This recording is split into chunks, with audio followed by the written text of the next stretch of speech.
So hello guys, once again welcome back to another video. तो मैं अभी जहाज़ पे हूँ। तो जो मेरा जहाज़ है अभी सीरिया पोर्ट पे डिस्चार्जिंग हो रहा है, सीरिया पोर्ट पे खाली हो रहा है। तो आप देख सकते हैं ये हमारा इंजन कंट्रोल रूम है। ये पैनल है जहाँ से सारा कुछ कंट्रोल किया जाता है। Motor pump, fire pump, crane, सब कुछ यहाँ से पावर दिया जाता है। तो अभी कोई ऑफिसर नहीं, तो मैं सोचा एक वीडियो बना लेता हूँ यार। अभी मैं कुछ काम कर रहा था तो आप देख सकते हैं। तो गाइज आज की वीडियो में exactly what we are going to talk about. So आज की वीडियो में बात करने वाला हूँ what is the difference between rating and officer. So आखिर रेटिंग और ऑफिसर जहाज़ पे कौन होते हैं, तो चलो एकदम हम डिटेल में जानते हैं रेटिंग कौन होते हैं।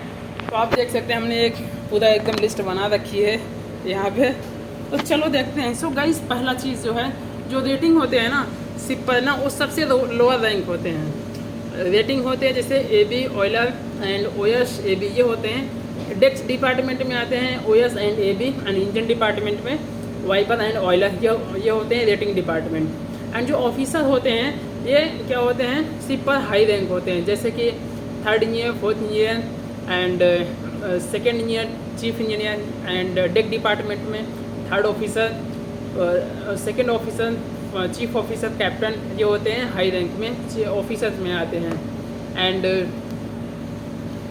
सो गाइस अगर हम सैलरी की बात करें ना, तो रेटिंग की सैलरी जहाज़ पे कम होती है, ऑफिसर की ज़्यादा होती है। अगर हम बात करें AB ऑयलर की सैलरी, अगर आप first time GP rating course करके जहाज़ पे जाते हो ना, जो स्टैंडर्ड सैलरी होती है $500 होती है, 500 USD होती है।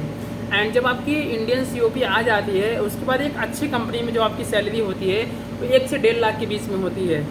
एंड अगर हम बात करें ऑफिसर की, अगर हम बात करें जैसे 4th इंजीनियर की जब बात करें, 4th इंजीनियर की सैलरी जो 2.5 से 3 लाख रुपए होती है। 3rd इंजीनियर की सैलरी 3 से 4 लाख रुपए होती है। एंड जो 2nd इंजीनियर की सैलरी 8 से 10 लाख रुपए होती है। मतलब एक कंपनी और शिप के ऊपर डिपेंड करता है। 6 से 10 लाख रुपए के बीच में ये होती है, कंपनी और जहाज़ के ऊपर डिपेंड करता है। एंड चीफ इंजीनियर की सैलरी 10 से 15 लाख रुपए के बीच में होती है। एंड ये यही मतलब सेम होता है डेक डिपार्टमेंट में। कैप्टन की भी 10 से 15 लाख होती है। एंड मतलब आप चीफ इंजीनियर मतलब इंजन डिपार्टमेंट और डेक डिपार्टमेंट में सैलरी सेम होती है। एंड दूसरी चीज़, शिप पर सबसे ज़्यादा काम कौन करता है? शिप पर भाई सबसे ज़्यादा काम रेटिंग करते हैं। साफ़ सफाई, चिपिंग, पेंटिंग एंड जहाज़ की वॉशिंग, ये सब कौन करता है? रेटिंग करते हैं। एंड अगली चीज़ें, शिप पर सबसे कम सैलरी किसकी होती है? शिप पर सबसे कम सैलरी रेटिंग की होती है। उसके बाद ऑफिसर को होती है, ऑफिसर की सैलरी जहाज़ पे ज़्यादा होती है। एंड चौथी चीज़ है, जहाज़ पे सबसे ज़्यादा रिस्पेक्ट किसका होता है? ऑफिसर्स का होता है। सबसे ज़्यादा रिस्पेक्ट ऑफिसर का होता है। एंड पाँचवीं चीज़, सबसे कम काम करता है कौन जहाज़ पे?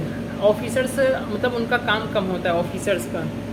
सो ऑफिसर का काम मतलब जो भी साफ़ सफाई का काम होता है ये सब रेटिंग में आ जाता है। ऑफिसर का काम हो जाता है मतलब वॉच वगैरह में हो जाता है, ये सब होता है। एंड उनकी सैलरी भी ज़्यादा होती है ऑफिसर की। एंड अगली चीज़ है, जो ऑफिसर होते हैं उनका कॉन्ट्रैक्ट छोटा होता है। जैसे अगर आप रेटिंग में आते हैं ना, अगर GP रेटिंग करके, जैसे मान ली एक AB है, उसके पास इंडियन COP है एंड उसका कॉन्ट्रैक्ट 9 महीने का होगा। एंड जो एक ऑफिसर है जैसे 4th इंजीनियर, 3rd इंजीनियर है, उसके पास COC है ना, उसका कॉन्ट्रैक्ट मतलब 6 महीने का होता है, 4 महीना और 6 महीने का होता है, क्योंकि उसकी सैलरी भी ज़्यादा होती है और सैलरी भी उसकी ज़्यादा होती है। एंड कॉन्ट्रैक्ट भी छोटा होता है। एंड जहाज़ पे रिस्पेक्ट भी ज़्यादा होता है। So compare to rating, so guys जहाज़ पे सबसे ज़्यादा कीमत किसकी होती है? मतलब सबसे ज़्यादा कीमती जहाज़ पे क्या है? ये मायने नहीं रखता आप कितने टैलेंटेड हैं, आपको कितना आता है। सबसे ज़्यादा इम्पॉर्टेंट है पेपर, आपके पास पेपर है कि नहीं। लाइक अगर आपको इंजन रूम में सब कुछ आता है, जैसे कि आपको जनरेटर ओवरऑल करना एंड मेन इंजन ओवरऑल करना, air compressor and PV fire, सब कुछ आपको आता है। अगर आपके पास COC नहीं है, like 4th engineer, 3rd engineer, ये सब होता है, COC होता है। जैसे आप अगर आपको सब काम आता है, जैसे आप मान लीजिए आपके पास COC नहीं है, तो आप की सैलरी आप रेटिंग में ही काम करोगे। तो सबसे इम्पॉर्टेंट है भाई COC होना। आप सबसे ज़्यादा इम्पॉर्टेंट है पेपर होना। ये मायने नहीं रखता आपको काम आता है कि नहीं आता है, काम तो आप जहाज़ पे आकर ही सीख लोगे भाई। सो ऐसे बहुत सारे लोग सोचते हैं सबसे पहले हमें काम आना चाहिए, उसके बाद सबसे पहले सोचते हैं पूरे इंजन रूम में काम सीख लूँगा, उसके बाद मैं एग्ज़ाम देने जाऊँगा, उसके बाद COC में अपना निकालूंगा।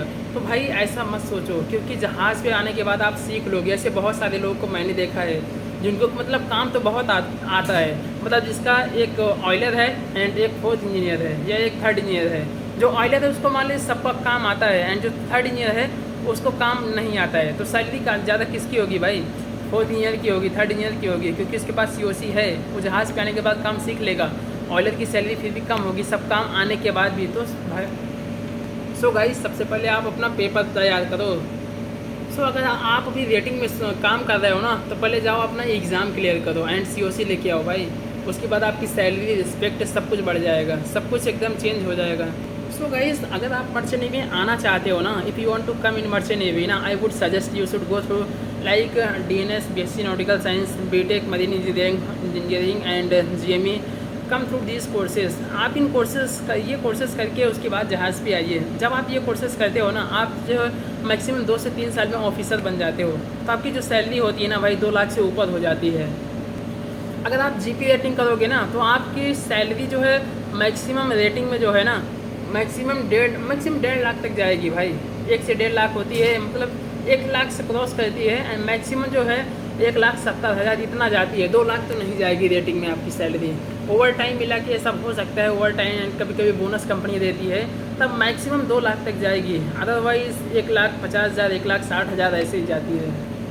सो गाइस, यूट्यूब पे बहुत सारे वीडियोस पड़े हैं जिन पे कि आप देखेंगे कि जो है 8 से 10 साल में आप GP रेटिंग से ऑफिसर बन सकते हो। ऑफिसर मतलब चीफ इंजीनियर कैप्टन 8 से 10 साल में बन सकते हो।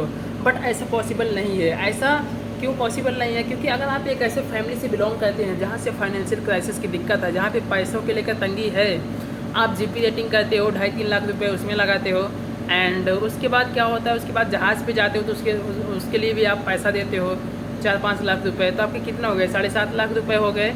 एंड उसके बाद फिर फर्स्ट टाइम जाते हो तो $250, मतलब 10 महीने का 2,50,000 निकालते हो। एंड उसके बाद दूसरी सेलिंग, तीसरी सेलिंग, चौथी सेलिंग एंड उसके बाद आपकी जो सैलरी होती है इंडियन COP आती है। उसके बाद आपकी सैलरी जो 1 लाख ऊपर हो जाती है एंड तब तक आपकी एज हो जाती है, शादी वगैरह भी कर लेते हो। उसके बाद आपके खर्चे बढ़ जाते हैं, उसके बाद आप पैसे कलेक्ट नहीं कर पाते हो पेपर के लिए। सो इसलिए बहुत सारे लोग एग्ज़ाम नहीं दे पाते हैं। इसलिए क्या होते हैं, मतलब ज़्यादातर लोग रेटिंग में ही काम करना पसंद करते हैं। सोचते हैं कि एक मतलब 1.5 लाख रुपए तो आ तो रहे हैं ना, चलने दो ऐसे ही। सो वो लोग क्लियर कर पाते हैं, मतलब 8 से 10 साल में ऑफिसर वो लोग बन पाते हैं जिनके पास पैसा है एंड उन्होंने क्या किया, GP रेटिंग कोर्स किया एंड उसके बाद COP निकाला एंड उसके बाद 1-2 सेलिंग किया एंड उसके बाद अपना एग्ज़ाम के लिए पैसा उनके पास है। वो उसके बाद वो क्या कहते हैं, एग्ज़ाम देते हैं एंड एग्ज़ाम क्लियर करके उसके बाद जहाज़ पे ऐसे ऑफिसर आते हैं, काम करते हैं। एंड जब ऑफिसर बन के आते हैं जहाज़ पे ना, तो उनका सब कुछ चेंज हो जाता है, रिस्पेक्ट चेंज हो जाता है, सैलरी ज़्यादा हो जाती है, काम चेंज हो जाता है एंड कॉन्टेक्ट भी छोटा हो जाता है। मतलब जहाज़ पे आते हैं एंड सैलरी 2-3 लाख रुपये महीने की उठा के एंड 6 महीने अपना घर भाग जाते हैं, फैमिली के साथ एंजॉय करते हैं। सो ये है रेटिंग और ऑफिसर में डिफरेंस है गाइज़। सो प्लीज़ कमेंट में बताइए आपकी वीडियो कैसा लगा। मिलते हैं एक नए वीडियो में, तब तक के लिए बहुत बहुत धन्यवाद। बाय।